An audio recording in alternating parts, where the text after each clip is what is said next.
Okay. Oh my God. Okay. Hello, everybody. Welcome to today's episode of Unpremeditated, the small corner of the internet, where each week Danielle and I share our unabridged, unscripted, and unpremeditated thoughts with the World Wide Web.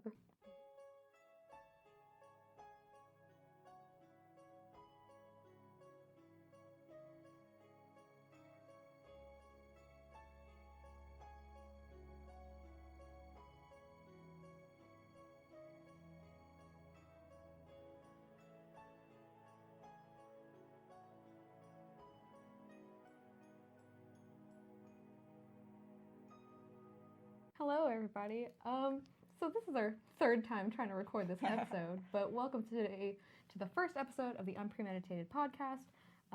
Your hosts are Camille and Danielle, and we will be here every week for the internet's pleasure.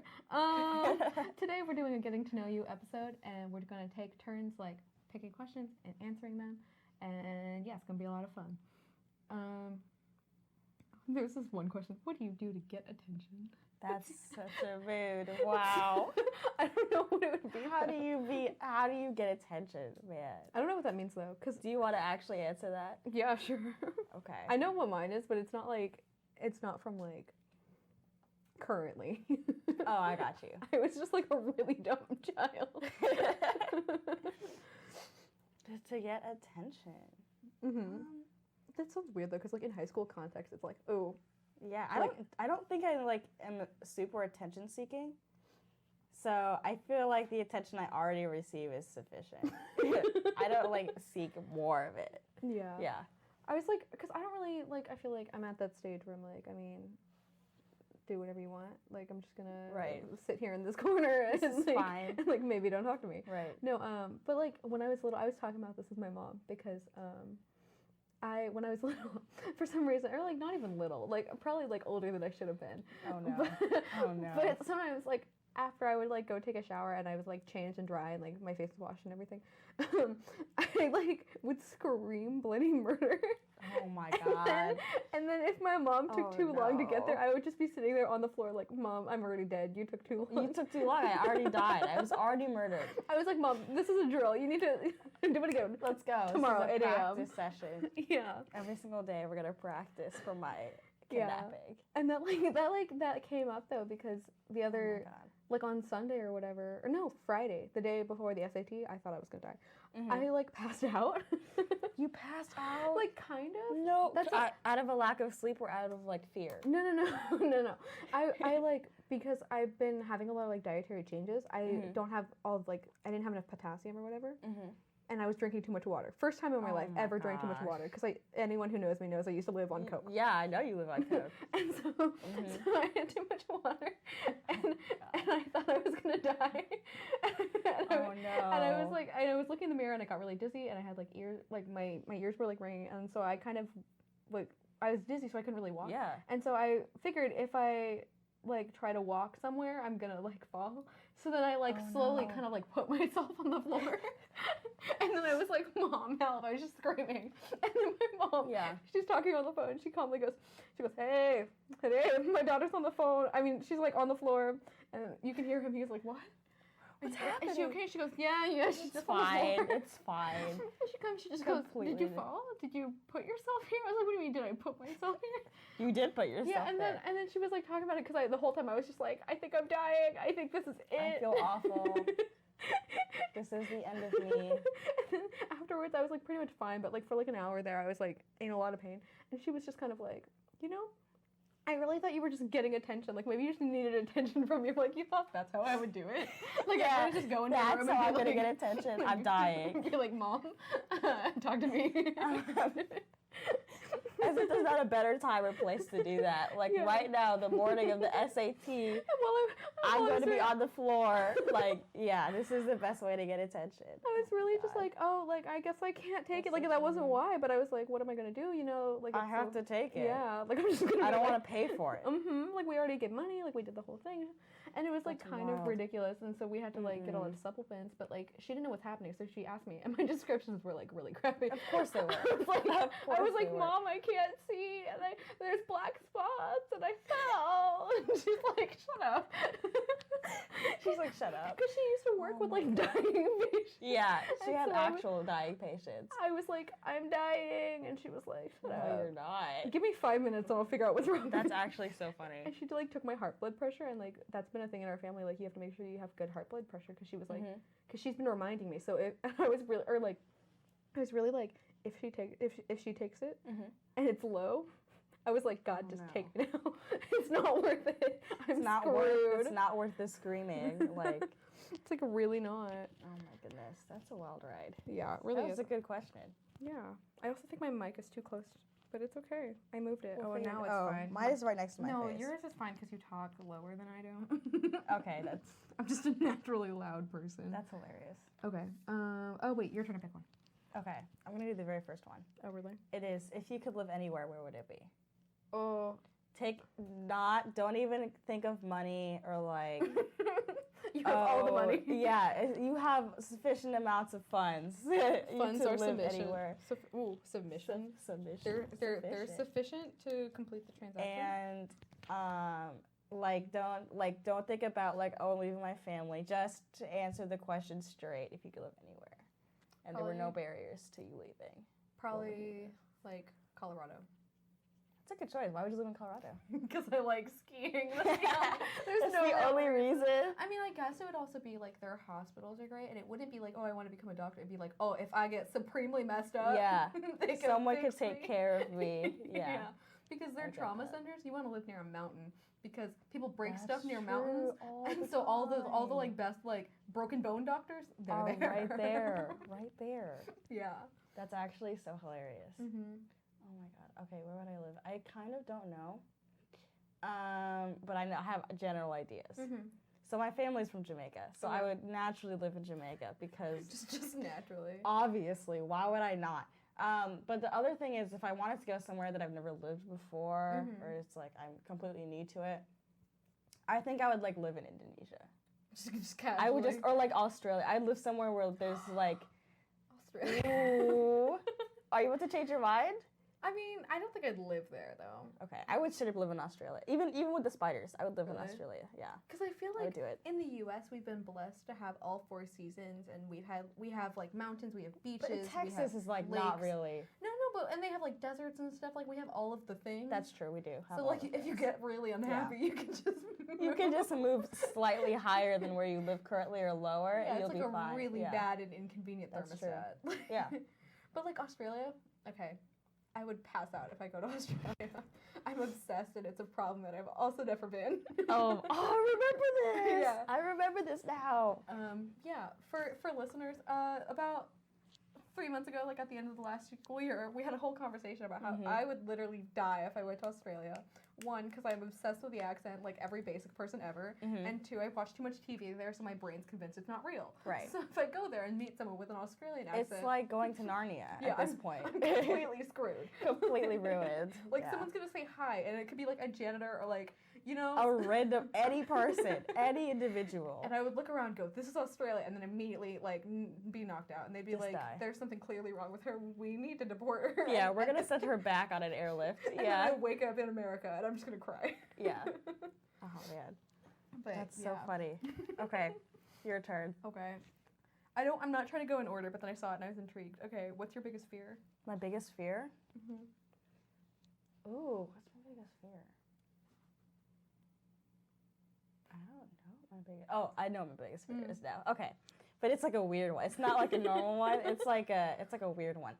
So I am like terrified. Okay, so I have sickle cell anemia. Okay. Which, in case listening, you don't know, because it's not. This is also an educational. This is also an educational podcast, in case you weren't aware. Basically means that like my red blood cells are not shaped circular. They're shaped like they're in a curved shape. You can think of them. I heard the best one I've heard is like macaroni. Oh, really? You know the elbow macaroni? That's my favorite explanation. So what it means is that I can't, like my body doesn't work. Like ever doesn't work ever. So I have weird periods where if I run too much, don't drink enough water, don't get enough sleep, my body just crashes and I'm in pain for like a week. Yeah. So I'm terrified of like moving somewhere where my family is not and I'm in pain and I'm in bed and no one can find me and like no one knows what happened to me, you know? You know those stories of like old people who die and no one knows they died for like a week? I'm afraid of that's gonna happen. I'm about to get a life alert. You don't understand.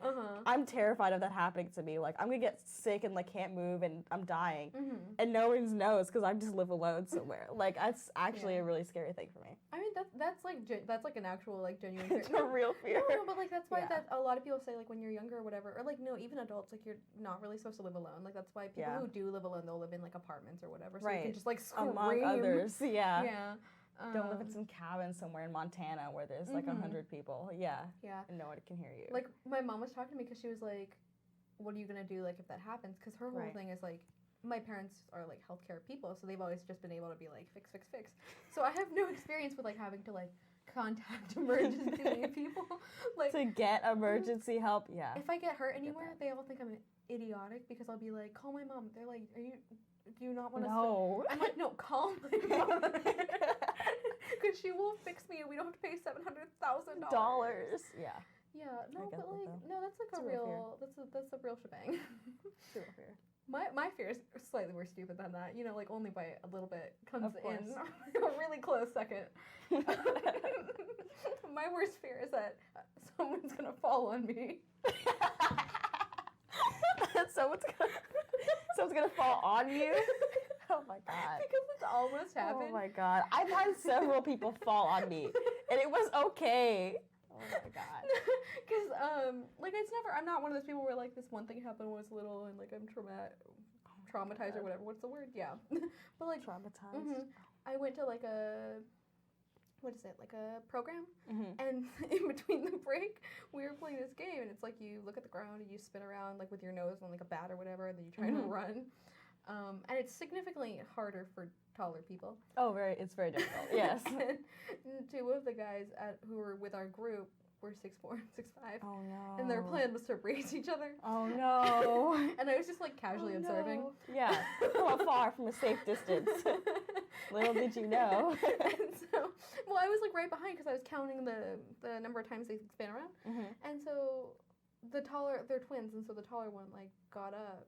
And I was like, go, go, go. And then he, like, immediately, like, started falling. And it was just really funny because everyone was like, Camille, like, catch him. And I was like, what do you mean? No, ma'am.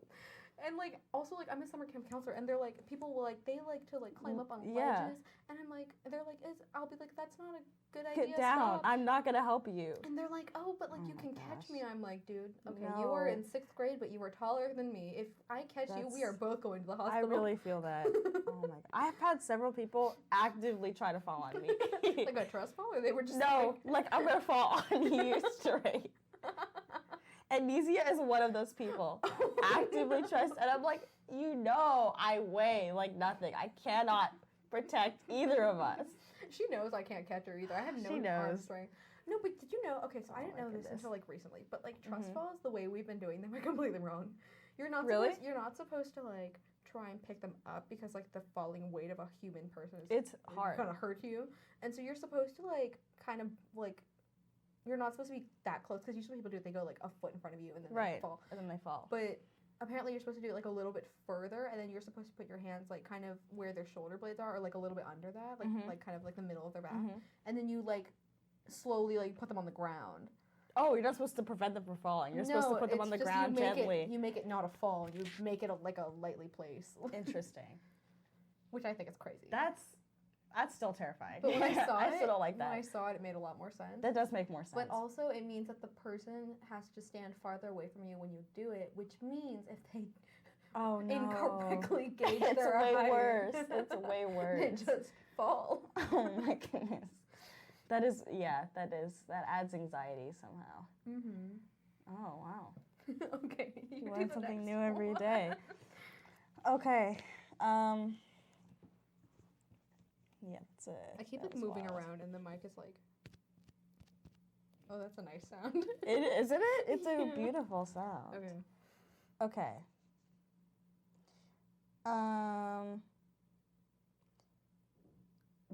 Okay, do you like or dislike surprises? I love this question. Oh, I thought you were going to say I love surprises.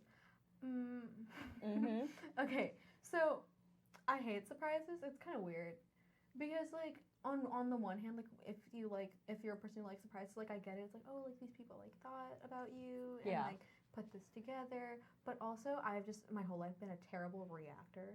Like with my face and no, but like you do have weird reactions to things, and I'm like, what are you doing? Yeah. And I feel like everything you say sounds like slightly ingenuine.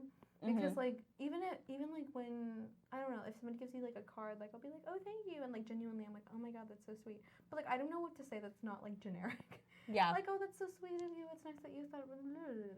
Like you can literally fill in that blank. They're all accurate, and you believe that wholeheartedly, but it sounds a little weird. Yeah. I do get that. Yeah. And so like surprises are really weird because it's like I don't know how to react to them, but then also it's like sometimes they're like, you know, like on Instagram they're like, oh my god, proposal, heck to the no. If somebody does a proposal, anyone listening, don't ask Camille out to prom by doing a proposal. Don't tell her beforehand. No, I was like I would either like cry or like you would cry. Let's just stop there. You would cry. That's what would happen. Yeah. It'd just be like, and if I'm not crying and I just look like I'm doing nothing, I'm crying inside. Just That's what's happening. She's gonna cry later. Yeah. Yeah, no, but those are like always because like that's hilarious. Even if you say yes, like I would be that person who I would probably have to say yes like in this situation, but then like afterwards I'd be like, what the fuck did I just do? What? Yeah. Yeah. What about you? I like surprises. You do. But okay, I'm more like neutral to surprise. It's like if someone surprises me, I'm not gonna be upset, or like I'm not gonna be going into like I hope they don't surprise me. Like I'm gonna be fine. But I think the reason I love this question is because I think that it has to, the real answer is that it has to do with how much people are like, I don't want to say organized, but like want to control. Like, it's like, oh, I have to control this, so do not surprise me because then I have no control over what you're going to do and how much I'm going to hate it. Like, that's their response. Whereas I'm like, you know what, do whatever. Like, it's fine, and then I'll just feel bad about it later, like on the inside, whereas I'm going to feel bad about it on the outside to you, which is not appropriate because you tried something, so that's my favorite thing. It's just like, how much do you care about other people's feelings, and are you going to offend them in the moment? I mean, no, because like usually, like I'm fine with like saying whatever, and it's like if like I hope it doesn't hurt your feelings, like if it will, I'll figure out a way to apologize, but like. Oh yeah, absolutely. But it's like, when it's, because, like, time and I was about to go on a tangent, but you know how like some people like appreciate time and effort as opposed to like gifts, as opposed to like physical touch or like quality time or whatever that is, right? And I was like, so time and effort like really mean a lot because like that's how like my mom would always be like I drove you all the way across the state means I love you, and I was like, cool, thanks mom. Now I know. Yeah. So like if somebody's like putting together a surprise, it's like they really put like a lot of effort into it. And I don't know how to respond to that in like appropriate way. See? I called it. And it's not even like, oh, to hurt your feelings. No, it's just like I don't know how to respond to this. Like you're just like, thank you. Like that just seems inadequate, you know? Yes. But then it's like also people don't throw surprises so that you like, here's another gift in return. Yeah. They do it just for the surprise and then that's it. Yeah. Yeah. It's like the thing when you ask like literally anybody for everything, for like anything, and I will like, if it feels like just me taking something, I'm also like, oh no. How do I repay you? Oh no. I'm like, yeah. And then for like I understand. Anybody listening, we really just witnessed a moment of that. We just came from English Lit, and we goodness. We had to practice asking people for favors. That was intense. I was not expecting you to call me out like that. I was just peacefully having a side conversation. You know, it's because I talked to you and she only saw your mouth. She only saw me, and I was like, oh crap, it's fine. I can always call it Paul anytime I feel like it. But also, I don't know that she knows my name, so she it is possible she does not know your name. But it was just really funny because one of them was like, it was like ask for different things, and one of them was like ask for $5, and I literally was just like, I wouldn't. I also would not. I would ask someone that I'm already really close to or that owes me money. Like that's what I would, and I just wouldn't ask anyone else. Yeah, I'm like physically incapable of asking for money, but like no, because I'm the person where like I'll eat, like my mom gave me like money and it's not mine, so I would never spend it. Can never spend it. Oh yeah. So I have it, so I wouldn't ask for money.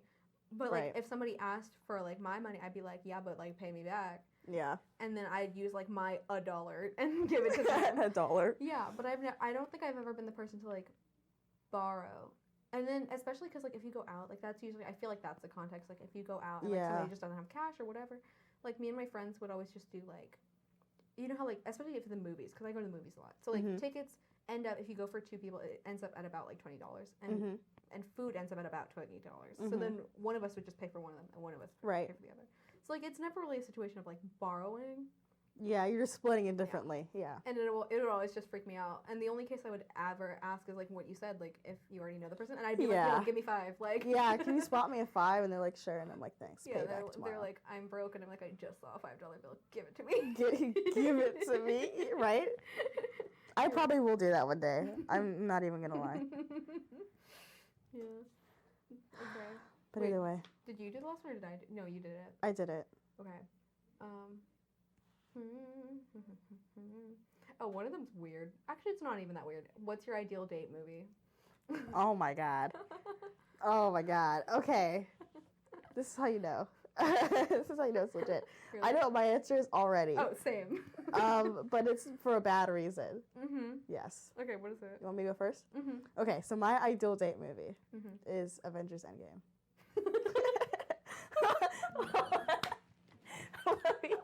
Let me tell you why. Because if I'm sitting there and the person next to me is not having an equal emotional reaction, we're not dating. That's what's going to happen. You need to be equally invested in this as I am. That's the most accurate thing I've ever heard. Yeah. Because when I went to go watch Endgame, me and my friend... we're screeching the whole time, probably. Yeah, everyone was. We were, like, crying. Yeah. And we had also went with one of her classmates from, like, her school. And so I thought he was fine. Like, I thought he wasn't reacting at all. But apparently she said he cried. I feel that, man. Yikes. But when I looked over, like, he would just keep looking over at us, and we're, like, holding each other's hands. Yeah. Like, almost, like, breaking each other's hands. And we were like, oh, no, oh, no, oh, no, yeah, oh, no. The whole time. The whole time. Or, like, even when something good would happen, I'd still be like, what is happening? Just, it's overpowering of emotions. Yeah, no. Okay, so mine is weird, and I don't remember why I picked it, but I remember what it is because I wrote it down when I thought it would be the Oh my goodness, you've thought about this previously. I'm ready. I'm ready. Well, because I always think of, like, you know, like the cliche that, like, oh, like, or from, like, old high school movies where it's like take your date to a scary movie because then you can, like, hug or whatever. And I thought about, like, I think I was talking about that with somebody. So then when I watched the movie, I was like, this, like, it's not a scary movie. I just think it'd be a good date movie. And it's, oh my goodness. It's this piece of crap movie called Faster. Faster? Faster. Oh, Faster. And it has Dwayne The Rock Johnson. Oh my gosh. Of course it does. It's like, I don't remember, like, the whole reason why I super liked it a lot. Oh, fun. That's lunch. But you know what? I'm going to keep doing my description and then we'll close it out. Thing really was just wild. All right. And so the movie is that this guy just gets out of jail for, like, killing someone. Is it The Rock that gets out of? Tell me it's The Rock. Yes. Yes. Yes. And so he, like, the second he gets out, he finds the people. He finds, like, a list of people. And he proceeds to, like, go on a murder rampage and try to murder them. Brilliant. Right after he got out. Brilliant. And the whole thing was that he was not a violent dude, even though he's Dwayne The Rock Johnson, so I don't understand. And so they have, like, this really, like, lanky, skinny guy play his, like, older brother, who drags... Wait. Wait. Yeah. Okay, and cool. And he drags... Well, he's adopted. So, so the skinny, lanky dude's also, like, white. Of course. And I did need an explanation for that, because I'm not woke enough. But later they say that he's, like, adopted. And so his older brother is, like a crime guy. He has, like, a gang, and they're about to, like, rob this bank. And apparently Dwayne The Rock Johnson's amazing. He's an amazing driver. Amazing. Oh, he must. He's all the practice from Fast and Furious movies at this point. So he wasn't their, like, bodyguard guy, even though he's, like, 6 bajillion. Right. like he was their innocent driver that was... And so they got, oh, my goodness. Yeah, I think they got away, because there's this whole scene. He was, like, amazing. It was fabulous. Of course. And I think someone had, like, their boss or whatever who had given them the assignment or something, had, like, given them up. Like, they were, like, CI informant people. Whoa. It's a weird plot. Whoa, that's rough. Such a betrayal. And so they, like, murder everybody, and so they shoot him in the back of the head. But then somehow through scientific magic, they manage to fix his brain. How? And put a metal plate at the back of his head. What? And then there's this whole thing where he's trying to murder them. Oh my god. And then the CIA guy, or like the cop guy, whatever he is, FBI. Obviously, I don't know anything about law enforcement. But no, that'd be FBI if they're like police people. But like, he hired a mercenary to kill Dwayne The Rock Johnson. But you're the FBI. Do it yourself. Oh my god. And and then the guy who's killing him has his whole story where he's like mentally ill and is like really aiming to succeed and really needs that completion of like the kill. Oh my gosh. He's kind of crazy. I like how you picked this movie out of all of them. Yeah, and they have like a whole thing, and then at the end of the movie, I just thought it was amazing because like he ends up not killing the last person because the last gang member had turned his life around and became like a priest. Aww. Yeah, and so That's so nice. He like doesn't kill him because the priest was like, "You can go ahead and kill me, whatever." And then Dwayne The Rock Johnson was like, "What? No." You gave me permission. I can't do it anymore. And then they were like on the beach, and then the FBI guy was like, "You know what? My mercenary isn't getting it done. Like these people are still dying. I'm next. Whatever. Like can't do it." He just gives up. After all that, he gives up. No, he finds The Rock. And he shoots him in the head again. Okay. See, but Dwayne The Rock Johnson lives a second Of headshot. course he lives a second headshot. Because he has a metal plate in the back of his head. After the first headshot. None of this should have happened. He should have died the first 20 minutes of the movie. I don't understand. I know. I love it so much. You know why I think you picked this movie? Why? Because this accurately describes your life right now. Right now. And if anyone you can't follow should not be dating you. That is why you picked this movie. That's true. It's like if you if you can't handle this level of unrealistic, you should not handle. You can't date me. You should not be here. No, you just gotta go. Sorry, man. Yeah, my mom watched the, That's the so beginning funny. of the movie and then she didn't watch it again, so she didn't realize it was like insane. But like she missed all the craziness. And with all like murder movies or anything like where there's death, my mom's that person where she's like, no, like it's a sign of weakness, like don't do violence, like mercy. And then by the end of the movie, like, you know, sometimes when they like hit a person with a bat and then they like run away. Yeah. She's always that person that's like, no, hit them until they're dead. Like make sure they're dead. Make sure he's dead. Like there's always like two-thirds through the movie where there's such a quick turnaround. Switches completely into like, oh yeah, they need to die right now. No, because her brain is honestly like same though, because like if they're already they're already a terrible person at this point, you're just rooting for the person. Not even that though, because like if they're endangering your like health and safety and well-being and whatever, like I have no actual strength, so if I've got you incapacitated, I'm super weak. Like you are staying that way. Like I will get somebody else to put like one of those bench press weights on you. Like it's happening. You're staying right there out of self-protection. I was like, oh, like they run, and also I'm not great with the running, so like it wouldn't work out. Like I said it all the time. Like when we like at our school we have fundraising and we sell ice cream. And 100% people have asked me what would happen if I just took one and ran away and didn't give you money. I'd be like, all I would do is yell, Miss Mossigot, they took the money. They took the money. Because the person who was asking me was 100% in cross country. Oh my god. And I was like, what do you think I'm going to do? Oh my god. Well, it means they can run for a long time, not necessarily fast. So you gotta like, you can sprint them out maybe. And then before they get too far. 2 feet later, I'm just breathing, dying heavily on the floor. Can't breathe. Okay. Oh my goodness. So we've been talking for a while. Actually, this has been a good 30-minute episode. Yeah, I'm really we did proud it, guys. of us. We've been talking for a while. This is excellent. Like a bunch of crazy people, but it's fine. I hope you guys stay till the end of the episode. I do want to introduce you guys to a new segment on our show, / only segment on our show, because this is the first episode. Yep. Each week, all of our transition music will come from either popular songs or the soundtracks or theme songs of movies and TV shows. If you guess the source correctly, we will give you a shout out when we reveal the source next week. And each week you will get hints. So this week's clip is a regularly occurring theme from a TV show, which ended its 7th and last season in May of 2018.